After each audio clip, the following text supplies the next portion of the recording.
청와대가 오는 5월 초 한중일 정상회의를 추진 중이라고 밝혔습니다.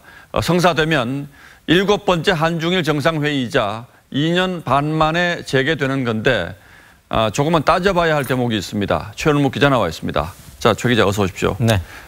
문재인 대통령과 아베 총리가 나온다면 중국에서는 당연히 시진핑 주석이 나올 것이다 이렇게 생각을 하는데 그게 그렇지가 않은 모양이죠? 네, 중국에서는 리커창 총리가 나옵니다. 예. 이게 처음은 아니고요. 2008년 한중일 정상회의가 시작된 이후 중국은 늘 총리가 참석해 왔는데요.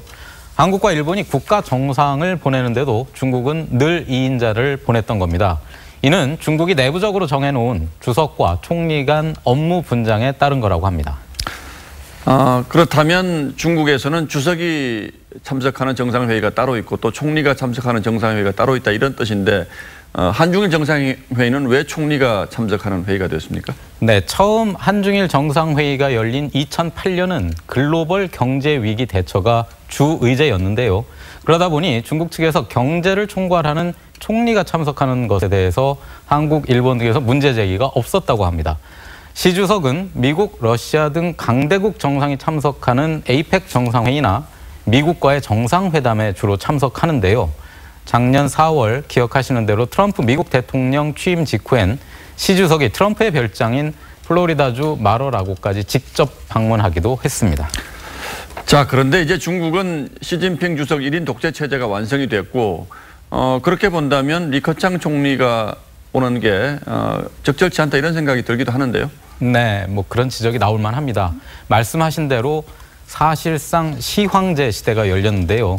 경제 분야에서조차 시 주석은 자신의 최측근을 부총리에 앉히면서 리커창 총리의 역할은 상당히 축소됐다고 합니다.